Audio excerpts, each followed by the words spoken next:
Hello and welcome to the Righteous Side podcast. All right, so pretty much we're just going to introduce ourselves.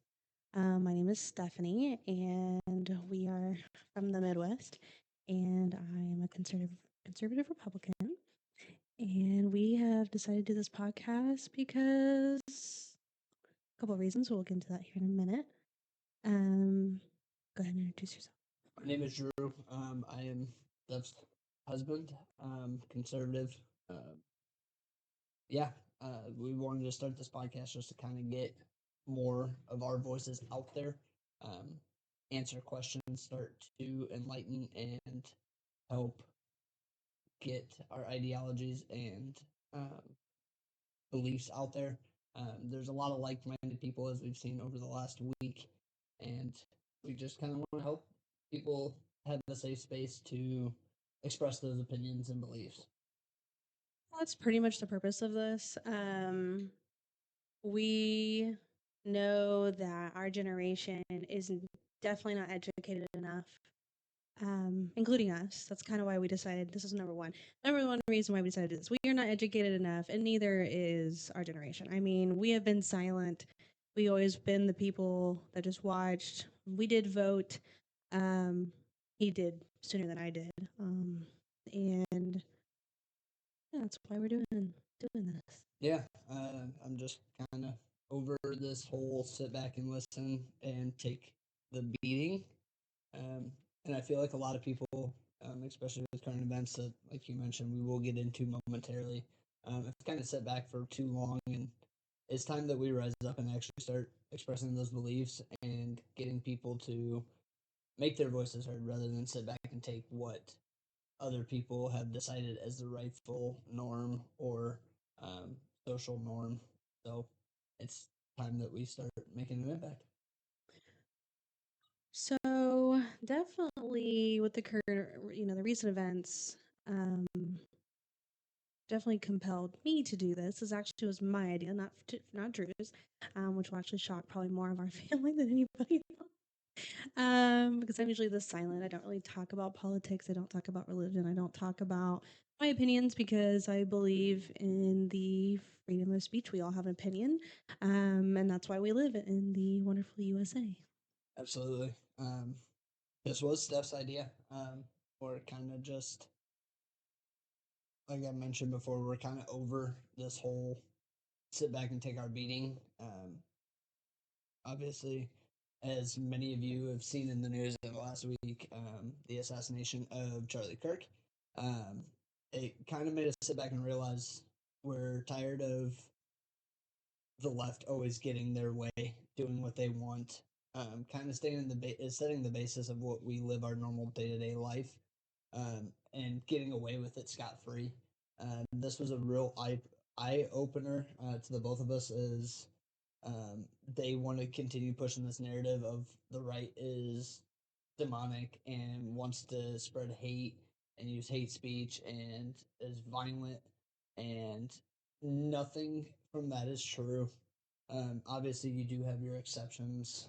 There's crazies everywhere, but on both sides for sure. But- I would like to call those extremists. yeah, no, absolutely, and Or radicals. I think that this situation, no matter how sad and miserable it is, especially for his wife, his children, it is opening up a whole can of worms that a lot of people were not expecting. Yeah, you might have taken out one of our quote unquote political leaders, but this is only the beginning. So sit back, grab your popcorn. It's time to get real. Yeah, I like to call that the Charlie effect. That's what everyone's been calling it now. And it definitely affected us. Recently, I went to church on Sunday in honor of him. I am a follower of Christ. I grew up in church. I grew up. I want to talk about that as well. Your point of view of how you grew up and my point of view how I grew up. Yep. So I grew up with married parents. My parents are still together, happily married, grew up in church. I think I was probably there more, I think we've discussed, than the pastor's children. My parents were heavily involved and it did impact me. But probably as an adult, I've definitely lost my faith and slowly getting that back. And definitely when I went to church on Sunday and saw the whole entire auditorium almost filled in honor of Charlie Kirk, it definitely impacted me. So definitely gonna keep that up for me. That's definitely something I saw, and it's kind of cool. Yeah, so kind of the opposite end of the spectrum for me. So I was not raised in a church. Um, Obviously had a strong belief that there was a God. Um, Obviously that has made me who I am. Obviously being married to Steph for almost 3 years, it's kind of opened my beliefs and wanted to get back into it. Realistically, beginning of this year, you didn't want to go. I was the one trying to push us to go every Yeah, Sunday. because I was struggling with it's never been about God for me. It's about the community of church.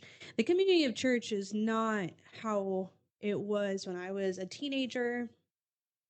And maybe it wasn't then either, and I just was blind because I was a kid and I didn't know any better. But the older I've gotten, I lost it for sure. I lost my faith. Hopefully I can get it back. Yeah, no, Actually, no, I will get it back. That's there you go. But to continue on where I was at, obviously my parents were not together. Worked out for the better, to be honest with you. Um, it was beneficial for me. It was positive experience growing up, having two separate ways of life, I guess is the best way to put it. Different ideologies. Both my parents, like I mentioned, were believers in different ways. definitely different ways. Yes. We at my mom's, like, we prayed before we ate, things like that. My dad not so much, but he did um, kind of explain to us, especially when my grandfather passed, was like, there's a God, there is a place to go when we're done with all this. So like I said, I had a basis of religion and the background, not obviously to the full extent, but just a basic understanding. And obviously through Steph, through listening to multiple different people's, our best friends are big churchgoers. I've kind of opened up a lot of that viewpoint, and wanted to just listen, and help me better understand, the religious teachings, um, because I've always been taught that church is not the place. It's about what you believe in and what you can actually expedite outside of the church. So I think it kind of goes hand in hand, right? So you can go to church every Sunday, and have that experience, but you can also practice it in your household. Um, Obviously, we live in the 21st century where streaming is a big thing. So a lot of church, the lessons that they're wanting to teach. So I think that's been a big help for me. Kind of just dipping my toes into the water, and starting to creep into that a little bit more. Yeah, we definitely grew up in different households. I mean, our friends make fun of me all the time. They always say that I live in the white picket fence with a golden retriever out front, and we always have that little running joke. And I take it with stride. I think it's funny because I was that percentage that in this day and age that people's parents were not together. I mean, growing up with school, I don't think I really met that many kids whose parents were still together. And even as adults now, a lot of those kids, even when their kids were together or when their parents were together in high school, they're not now. My parents still are. Go them. It's a really good thing to see, actually. Yeah. And that's kind of the way that Steph and I have discussed our relationship, and our connection is, we both take pieces from our households. Obviously, we don't have kids yet. Praying for within the next year, Yeah. for that to happen, so we can continue to expand our little family. But obviously, God has put us on this road for a simple reason. Yeah, so September 11th, 2025, I was on the way to work, and I don't usually pray anymore, which is not a good thing, so don't do that. But I actually prayed for the first time in a long time, and I felt compelled to do this. So I think I called you like waffles, which don't do that either. Don't call I'll let you drive. And I was on the way to work, and I told you this is what we're doing. We have to do this. Yeah. And I actually didn't know if this was the right thing to do until Sunday. I actually won't say names, but I reached out to a young girl who I went to high school with. She was in my grade. She has no idea who she is. But Sorry. two different groups that we definitely were in high school. And she had been posting stuff about Charlie Kirk, obviously, because it's been a big deal. September 10th, that was probably the deal go down in history for sure. Yep. And she had made a post about on I'll say the Facebook, and she was I could just feel it. I just felt like she was struggling. Her family members were calling her because she was angering people left and right, and so I messaged her and I told her, I said, hey, don't stop. Keep doing it. Because we live in a generation, or we are the generation that has stayed quiet. There's a percentage, and I don't know what it is, but I have seen it, that there's a high percentage of us that are being quiet. We don't know what side to be on. And in this world, I'll be honest, media is not a great as President Trump says, fake news.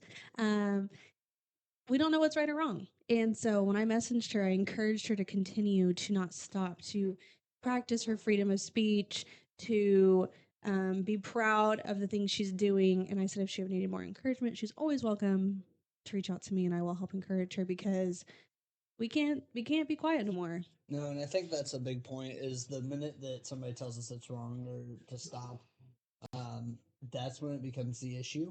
Um, for for some of us, us included, stop means continue. They don't like to see us put our 2 cents in. When we do, they will fight it tooth and nail, and will do anything in their power. Obviously, as we saw on September 10th, to silence us. They want to make us scared. They want to make us stop our beliefs, and that's not happening. Like you said, freedom of speech is a big thing. It's obviously the First Amendment to the Constitution. It is the number one point that the founding fathers wanted to make. But in terms of that, like I said, the moment someone says stop and we stop is when things get scary and things get sketchy, and things like what happened on September 10th to Charlie Kirk continue to happen. And then the media will continue to push well, it was a violent act.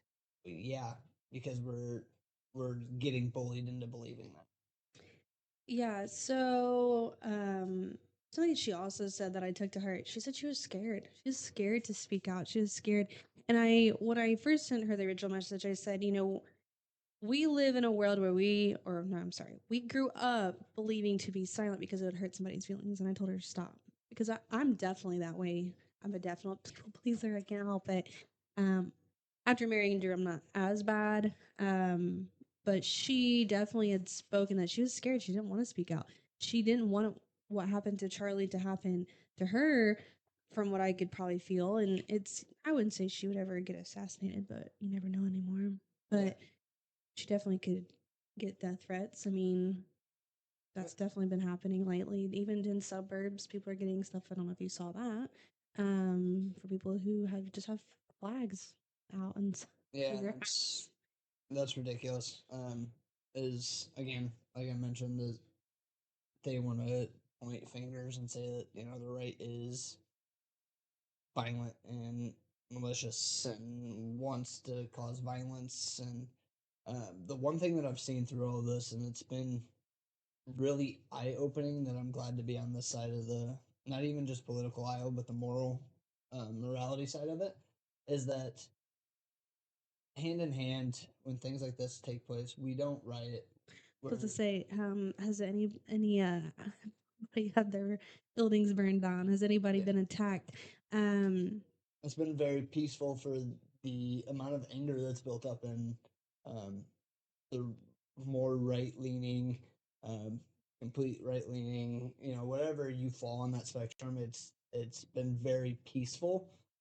It's been a time of grieving for sure for a lot of people that were close to Charlie. people who really did believe in his thoughts, and the openness that he was willing to have with people, have those conversations.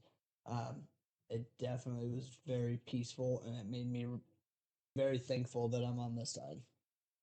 Say on this side, I mean, we are the right side, but I would say that more of I'm thankful that we're setting the example of what should have happened when George Floyd and all that went down. And maybe that's where I'm heading, was just the morality side of it, not even political side, just the morality that. I'm the main social media person between the two of us, and so I'm pretty much on it every day. And sometimes it is sad. And it makes me depressed. Some of the things I have to see, but I have to keep up with all that. But I've actually been watching gays and lesbians talk about this. And a couple of them went to the vigil for Charlie Kirk, and they said for the first time when they went to something, they didn't feel scared to be there. They actually got welcomed with open arms, and I've never been more proud. So yeah, I just couldn't believe it. I was just so thankful. So I'm glad to see that. Um, but we've kind of made a little something here. We're going to talk about Charlie Kirk. It's kind of why we were inspired to do this. Um, so kind of just talk about him, so who he was in general and to us. So in general, Charlie was an American right wing political activist, and he was an author and a media personality. He co-founded the conservative organization Turning Point USA. So if you don't know who that is, definitely look into that. We can put a link somewhere, hopefully, that people can find it. It'll be something that we can put on YouTube for sure. People can kind of find it and kind of look into it. He co-founded, like I said, he in 2012. So he was only 18 around that time when he got the idea. He started this in his parents' garage with no idea what he was doing, and he created probably the most impactful organizations for our generation. He was born and raised in Chicago, which, if you don't know, which we haven't actually said, Drew is technically from The Chicagoland area. Chicagoland area. He grew up in the suburbs. His vision for Turning Point was to debate on college campuses, which is unfortunately where he was when he got shot. Unfortunately, he started this foundation, like I said, at 18 years old, and then from it on, he was an active member in the Republican Party. I mean, without Charlie, we would not have probably Trump or JD Vance as vice president, and many other political people that you actually probably see on TV and don't even know how involved he was.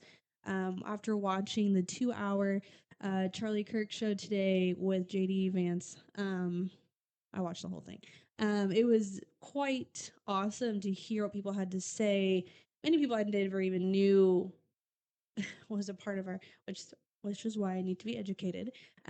Was part of the inner circle. He impacted so many people, and he was very involved in our generation. Which, if you don't know what that is, it's called Gen Z. Yeah, so just to kind of go into a little bit of depth there, he definitely was a Trump supporter through and through. I'm sure his wife will be the first to tell anybody that.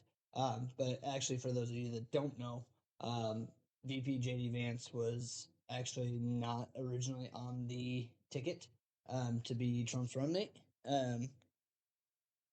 Him and Charlie had met at one of the Turning Point events where Trump, or not Trump, Charlie had introduced himself, got to meet with JD. JD also then went on Fox, where Charlie was a frequent flyer for his political views and having conversations with the Fox News anchors. Charlie then reached out to him and said, "Hey, you did a great job. I would love to continue to connect." Obviously, they kept in touch. And then when Trump was running in 2024, it ended up happening that Vance was one of the primaries for that position due to Charlie's impact to President Trump. Yeah, I didn't know that until JD kind of talked about it this today in the show. I didn't know he wasn't on the list. I didn't know any of that. I didn't know any. I just once again not educated, and that's why we're doing this. So I'd like to also talk about Turning Point USA and what their kind of mission was and is very powerful. Um, and Turning Point USA was created to help identify, educate, train, and organize students to promote freedom by guiding citizens through development of knowledge, skills, values, and motivations so they can meaningfully engage to their communities. With these amazing values, they were able to restore American values. That's why they do this. Like patriotism, which I think growing in high school, I didn't really see a whole lot of. I mean, we talked about it, but I didn't see a lot from us. No. Definitely from parents. My parents don't, they do, but they don't. I definitely would say we definitely celebrated 4th of July, but there wasn't like the crazy. And I don't think that was a big thing in the world until Trump came into the picture. Oh, I mean, it probably was, but it definitely wasn't as President, I definitely think he revitalized the way that people viewed. what's the word I want to use here? It definitely wasn't. I'm going to use promoted, but that is definitely not the word I want to use. But it wasn't. I mean, 2016. Well, I was a senior in high school. He got in 2017, 20, or was it? He started. Yeah, he would have taken office in January 2017. Yeah, I remember for the first time in high school watching people wear American flags on their back, the Trump flags, screaming it across all of it. And I just, once again, wasn't involved. I was silent. I didn't get it. I didn't get it. I didn't vote. I think that one kind of felt weird too because we were at the age where political events and learnings and teachings were starting to become a thing. But we also couldn't vote during that election. So it. I could vote during that election. I just chose not to. I was 18. I was going into senior year, 18 years old. But I will also say nothing towards my parents. They didn't really educate me enough on that to say, hey, you should use your freedom of speech. You should use your right to vote. I went to government class in high school. We had the same government class. I mean, we didn't share it, but we definitely had the same teacher. So she definitely opened my eyes to a lot of stuff, but I still didn't get it. But the next thing that another American value was respect for life. I definitely have a respect for life, and many of the videos I've seen, people do not. For Charlie Kirk, and that was very upsetting to see and ridiculous. But yeah, another value is liberty, family, and fiscal responsibility. We definitely are heavy on family. Yeah, our personal family, our parents. Andrew has a huge family, so we definitely are big on that. Liberty, once again. But that is Turning Point USA, and if you want to get involved, they have places. I already looked all that up today. You can definitely get involved in that. But I will also say Erica Kirk is very heavily involved with the Christian community. She has her own whole, entrepreneur little gig she's got going. And I definitely, if you want to look into that too and help support her on that, she has places you can do that too. Yep. And just to kind of go off of what you were just talking about, the biggest thing that Turning Point was for people, college students that age was this idea of having an open debate, understanding where people are coming from, having a conversation, and being okay with that. A lot of people want to just point fingers and yell, "You're wrong." That's not open conversation. Charlie and all of the guests that he was able to take along with him on this tour were more than welcome to bringing people up, having them ask questions, having that open conversation, because he wanted to, as you said, wanted to educate, also wanted to um, have those conversations because, as it's been stated multiple times, the minute that we stop communicating is when the world turns upside down. just loved about, and I think it's why it's such a big deal to our generation, was Charlie was he was debating them kids, and he was educating you. I was watching some the last 5 days, and there was a lot of things I didn't know, and I was like, oh, what is that? So I'd look it up while he's still debating the kids, and not really kids, probably people our age or younger. And I couldn't believe half the stuff I did not know, and it was shocking. And I just, like I'm gonna say again, I just couldn't believe it. But what I always liked about his debates were he always started it with, let's be respectful for whatever side you're on. Yes. No matter what. He wanted to be peaceful about it. He was there to educate you. Yeah, no, absolutely. And that was the biggest thing was, again, it didn't matter if he agreed with you, disagreed with you, completely tried to debate and prove your theories and questions and ideologies wrong. He still let you speak your mind and still let you get your views across, because that's the importance of what he did. Yeah. So the next thing we're going to talk about is the assassination, and kind of just going to highlight it. I'm not going to go, I mean, we've seen enough on social media for sure. I don't really want to go into it too much, but at 12:23 p.m. on September 10th, 2025, a shot rang out at the Utah Valley University in Orem, Utah. The outdoor event was the first stop. I didn't know that was the first stop of the season. So we didn't even started going back on tour. So for his American comeback tour, while engaging in a debate about mass shootings in the United States, Kirk was shot in the neck by the gunman. I'm not even going to say his name. Nope. So, who was on a rock of a building 142 yards away. The bullets were inscribed, which I thought was just ridiculous, with various internet memes and anti-fascist messages. Just, wow. I don't really want to talk about it too much. I mean, we've all seen it. I've seen the video. I made myself watch it. Yep. Many of the, and I'm going to call them what they are, influencers, were saying that, excuse our dog, we're saying that we couldn't believe that they watched somebody die. It's like, yeah, this is real life. It's not something I really wanted to watch, but it's sometimes you gotta swallow that. You gotta watch it. No, absolutely, and that's kind of why Charlie continued to push his tours and continue doing what he did. He didn't care about what was at risk, because he knew he was doing the right thing. And obviously, like you mentioned earlier, he was a huge man of faith, and was open about that to everybody that he would talk to.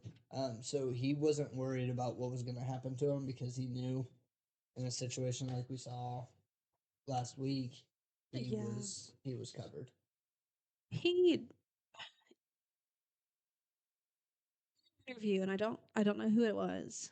He got asked if all this went away, what would he would like to be remembered for, and he said for his faith. Yep. And I hope so. For sure, I think that's why everybody showed up on Sunday to honor him for that. No, absolutely. So in conclusion to this is what the unfortunate part for the community that cheered and rejoiced. That Charlie's death may have been something that you thrilled in. For us, you started something that we will finish. You have caused an impact that you definitely didn't think was going to do anything, and it definitely did. I don't like. He was a shepherd, and we are his sheep, and by gosh, we are going to scatter, and we are going to continue to become more shepherds. This is what I was kind of alluding to earlier, was they thought they could take out one of us. Obviously, we've been seeing the post, "We are all Charlie." Yeah, we are now, and it couldn't be more true. That bullet just rang home a bunch of us, and we're not taking no for an answer. Yeah. I mean, it affected. I don't think it affected what you thought it was going to. I mean, the Democratic Party lost 2.1 million voters, and the Republican Party, on the other hand, gained 2.4. Not only do we take your 2.1, we added just a little bit more, and I'm sure that is definitely more or less, or maybe it's changed, but that's just how it's been over the course of the few days. Churches have had the highest count of members to attend in this past weekend. The church that he went to, I believe the pastor is Mark Driscoll. Well, I don't. We'll have to fact check that. He was saying that he had so many people come. He made the comment that he needs a new church to build because so many people were walking miles to come if they didn't have a car. They were funneling in. They didn't even have enough seats. People were standing because they didn't want to leave. That's an impact. And whether that shooter likes it or not, it's more positive for us rather than the negative that he thought it was going to be. We are, you thought you were going to do something, but you didn't. You not only did you change views, you open mouths who have not spoken like ours, and people are seeing that faith is important. They are also seeing that speaking up is important.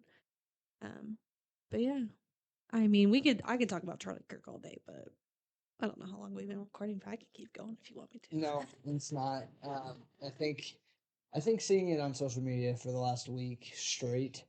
Don't get me wrong. Loved listening to him. I still, when I'm in my office at work, I still throw on a 25-minute, 30-minute debate from his tours and just listen to it. I was doing that actually this morning. So don't get me wrong. I don't want anybody to ever forget Charlie, but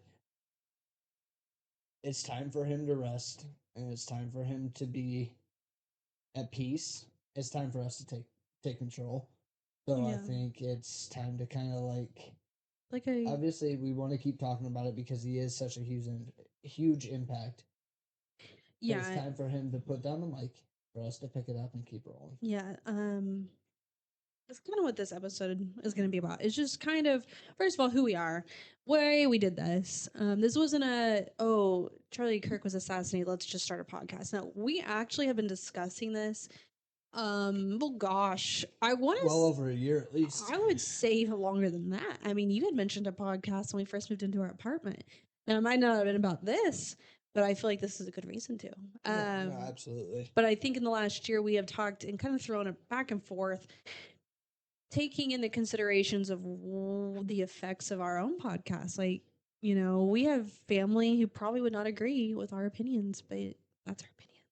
I definitely agree with that. But it's kind of just been an idea that's been floating around, and this was the straw that broke the camel's back, and we were tired of staying silent. I know we kind of sound like broken records and continue to keep saying the same thing. Feel like we're doing that. But it's the truth. It was very eye opening to go through something like that. Obviously, neither one of us knew Charlie from a personal level. Didn't have any personal connection to it. But it's sad. So not only for him losing a life, but his wife, his children, his foundation that he had created and had such a huge impact on. But it's also eye opening, and it's time for us to kind of let this shooter, the assassin, whatever you want to call it, whatever blank you want to fill in there. I like to use evildoer. Fair. Have his quote unquote moment of fame because it's coming back to bite him. But we're going to continue using this as a reason to fight, a reason to continue to make this place better. Not for just our generation, but obviously we mentioned earlier having kids, having our own families. It's for them. It's for the future generations coming up behind them. I don't want to see this place go down. Obviously, I love this country. I got Trump flags and American flags, and even the American flag tattooed on my shoulder. But I love this country. I will never not want to live here. My thought is, if you don't like it, get out. I don't want you here anyway. Which many have taken that. Good, by the way. Get them out. But my whole thought process is, I love this country. I love this land. I want to continue to fight for what I believe in, what Charlie believed in, what our phenomenal person is believing in. Obviously, I don't agree with everything that he does. Um, Well, I'm, yeah, I mean I'm not that's that far, but I do believe in his politics and his leadership. once again, that's why we're in the United States of America. We have the right to have an opinion, and that's why we're doing this.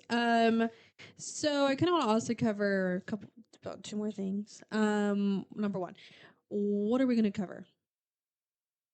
That we are going to cover multiple things. A We are lot of going to different things. cover, we're going to cover religion. We're going to cover current affairs, politics. And we're kind of going to mix the current events and the politics portion of it together. Obviously, as things happen, as we get past this time of grief, obviously, it's it's going to be a hot minute, but things are still continuing to happen daily. Obviously, the president is dealing with things on top of this. JD Vance took time out of his day to day to run the Charlie Kirk show. That's nice. Even when he is as busy as he is. But the world still moves on. We will have more events to cover next week, and we're also going to take our political spin and thoughts on it. This is going to be more of a research project for me and you, to kind of get involved with more current events, our thoughts on it, how it ties to the U.S., kind of things like that. I think is a big thing. Yeah, so kind of my goal in the next week, because like I said, this one's kind of just, first of all, us getting used to talking to this thing and to not say a gazillion times, because I'm sure we have this whole episode because our thoughts are all over the place. We'll get there. Bear with us. So the other thing would be. Give me 3 episodes. And give you 3 episodes. Yeah. You've already said a lot. And Yeah, no, give me 3 more episodes. So I think my first kind of couple episodes that I would like to cover is what, and I want to call them the Gen Z debacle. We are the Gen Z. Why, I have been called lazy. I have been called the generation that doesn't want to do anything besides playing on our phones. I don't even talk. I mean, you can ask him in high school. I probably talked maybe to 3 people. This is the most she's talked in an hour's time span.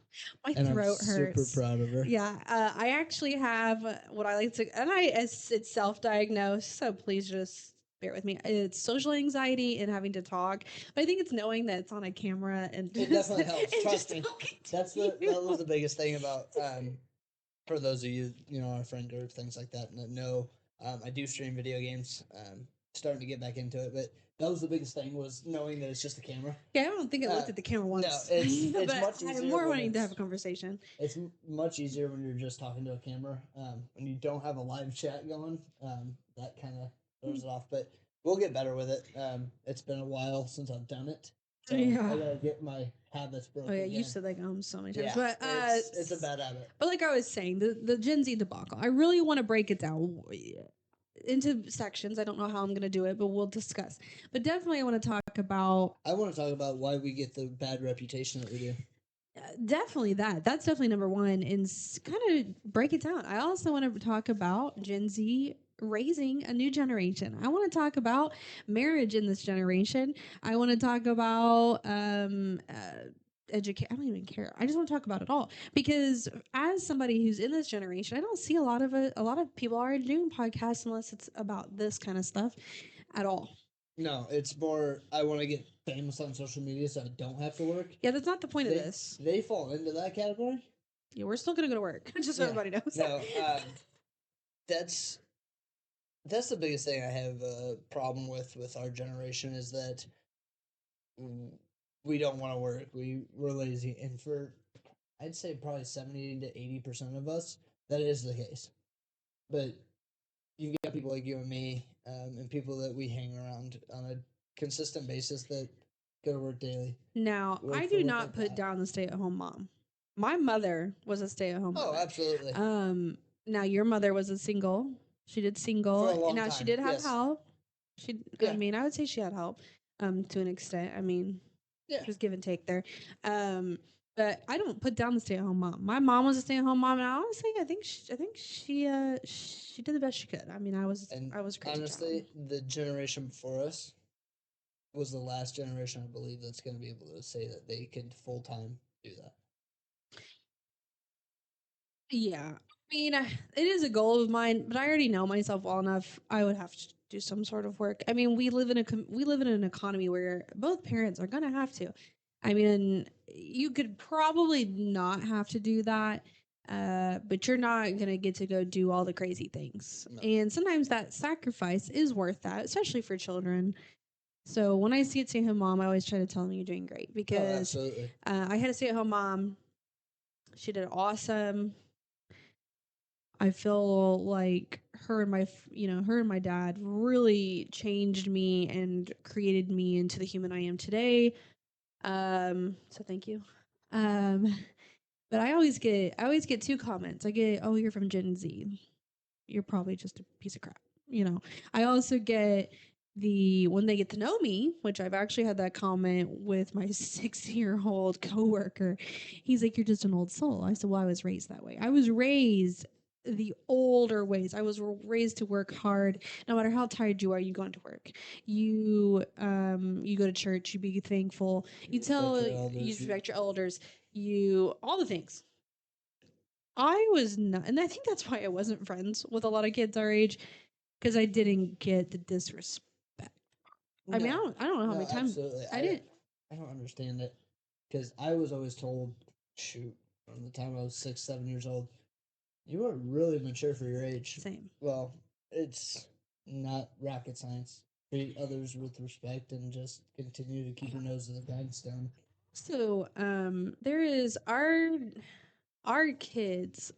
I have seen two ways. Either they're raising them the old way, which I don't want to call it the old way, but like the traditional way. Traditional, I think, is a They better word. don't do the technology, which I definitely will not be doing with our children. We will have TV time. Don't get me wrong. We live in a society I do not, and everyone says, "Oh no, you will. You will do the iPad." No, I'm not. I'm not doing it. They're gonna have books. They're gonna play outside, and I hope they get injured. Just that way, I know that they're playing and they're being good kids. I think technology is a great thing for kids to know how to utilize, but in bits and pieces and in spurts. Like I want to do the VHS days. I still have them all, and by God, I will find me a VHS player, and we will do that too. I don't care. And you kind of know how I was raised with, the cell phone thing was like, I didn't have my phone on me Monday through Friday. I had it for school and football. And then when I came home, I had it for a couple hours before bed. It was off. Yeah. Like, we weren't allowed to play video games until the weekend. I wasn't allowed a TV in my room. Right. Like, that to me it's it's being lenient while also obtaining I wouldn't say control, but you need the to. leash, I think, is the best way to I put it. wouldn't do leash. That's not good. But you know what I mean? Like, I mean more. I know what you're saying, but they're gonna take it out keeping of the context. reins. I would say give them the trust, but also know that you.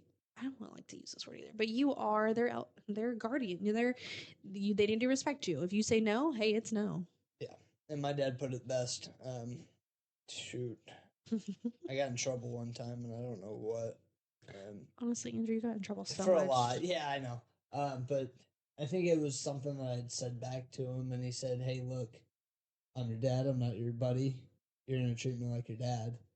Um, and it kind of made me tear up on our wedding day because he looked at me and said, "Now we're buddies." That still gets me. Oh my gosh, that still gets me because it was always, "I'm your dad. I'm your dad. I'm your dad." And now, like, it's that side of the spectrum. Yeah. Really know if we really had that conversation. My parents are definitely. That one got me a little emotional because it is hard. It is hard for me. Like, that to me was a huge thing. Yeah, I didn't really have that.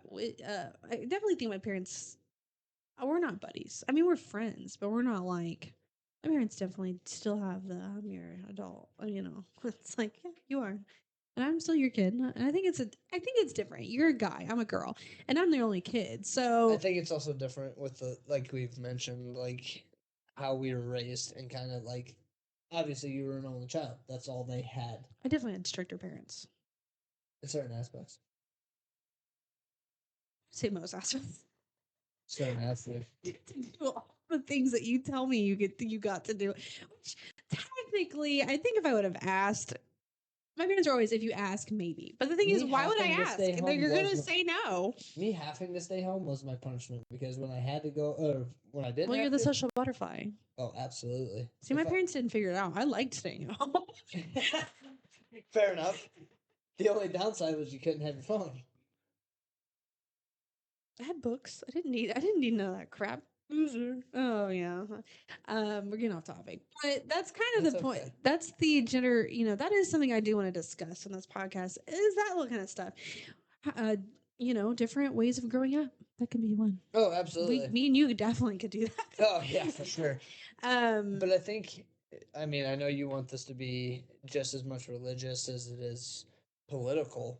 And although I definitely agree because I want to start to understand that, we're also going to start tying the current events and the political side to religious teachings. Yeah.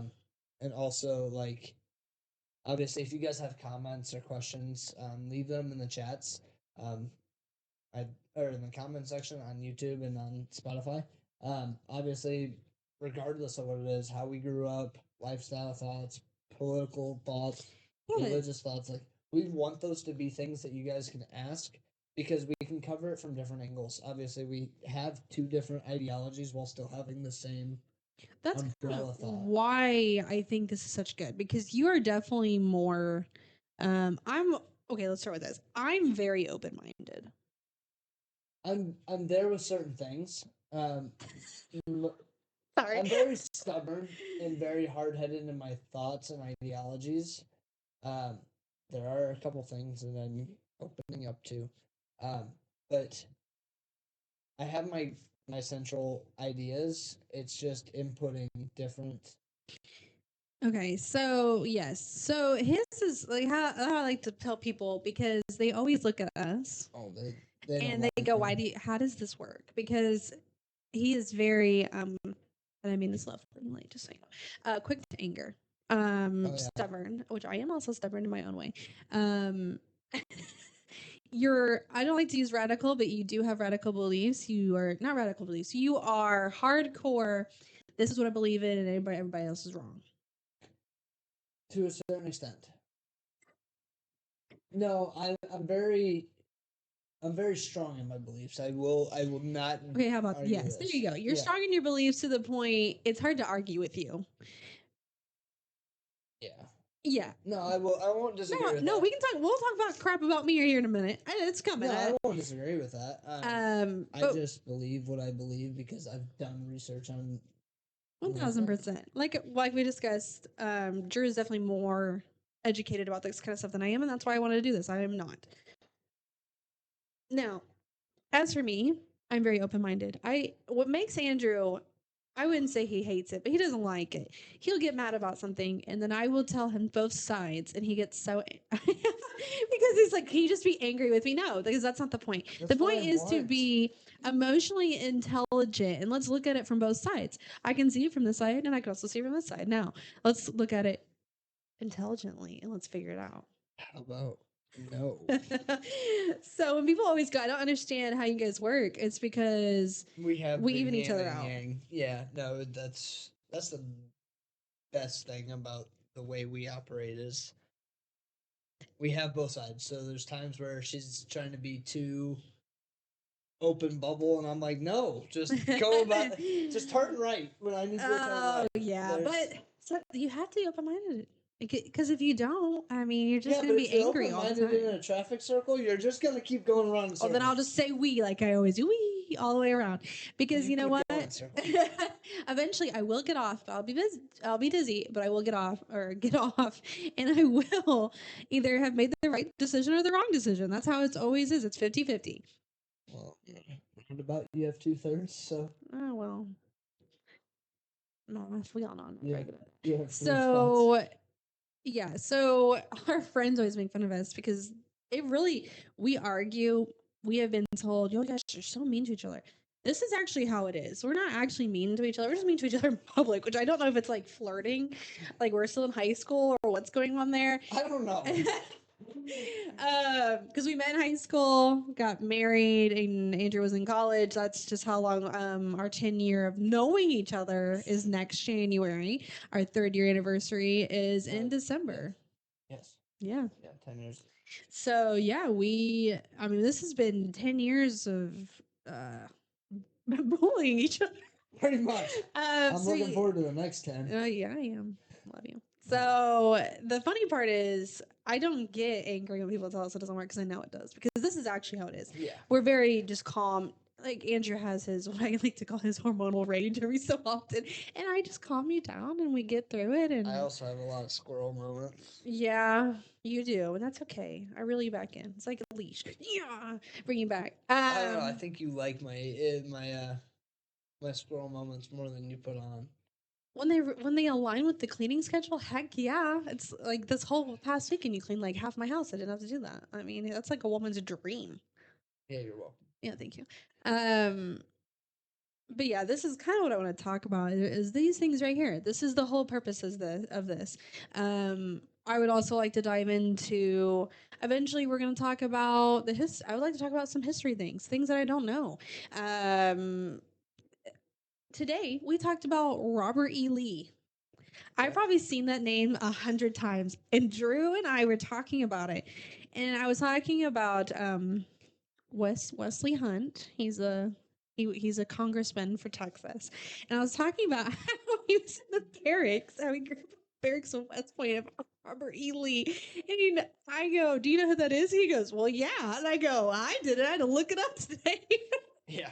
It was awful. What's sad is I had to make a Dukes of Hazzard reference to the General Lee. And she goes, that makes a lot more sense.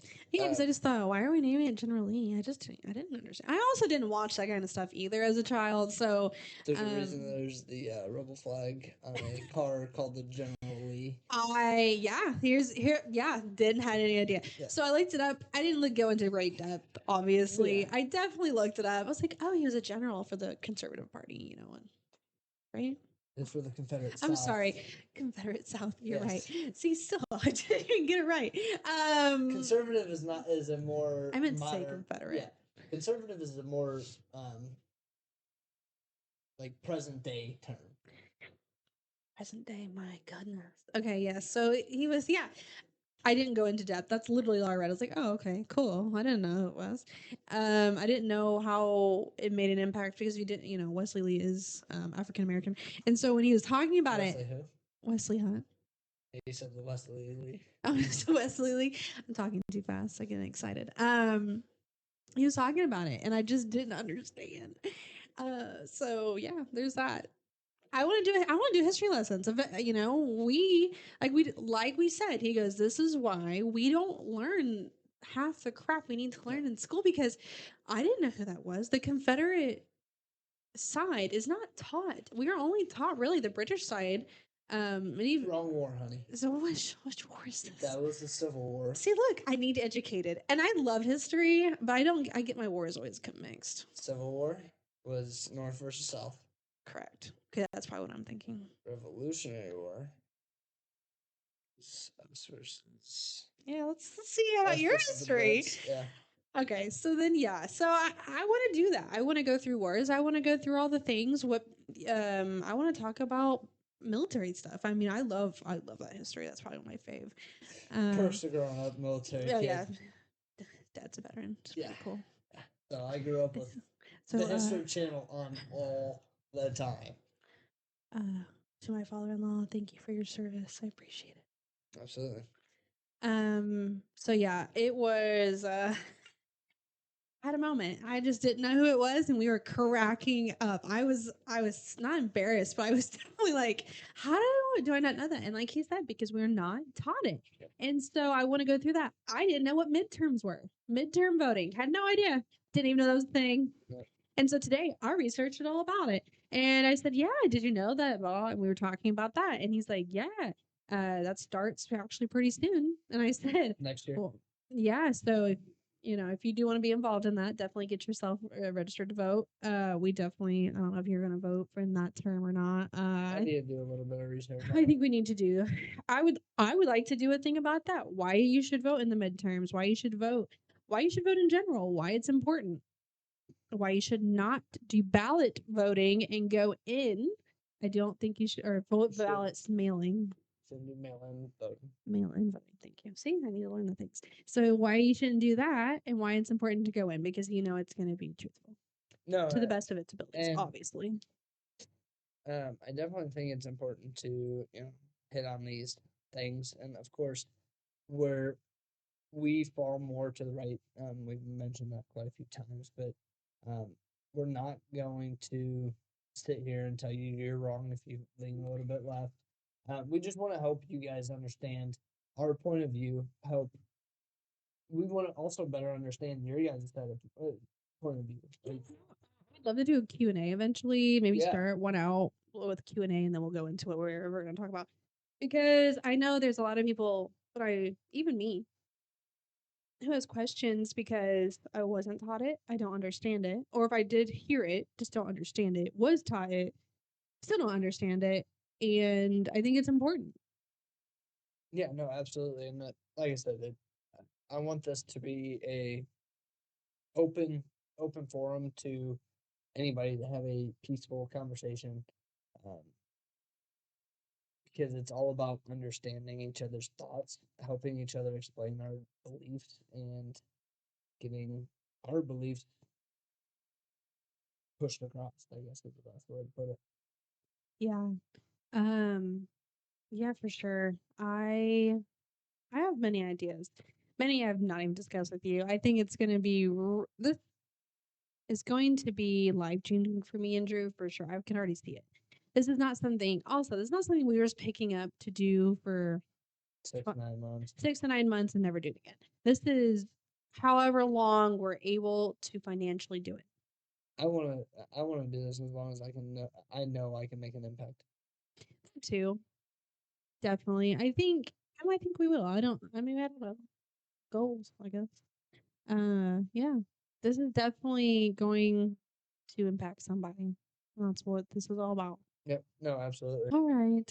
Well, like I said, we are the righteous side. And see you in the next one. God, your outros have got to get better.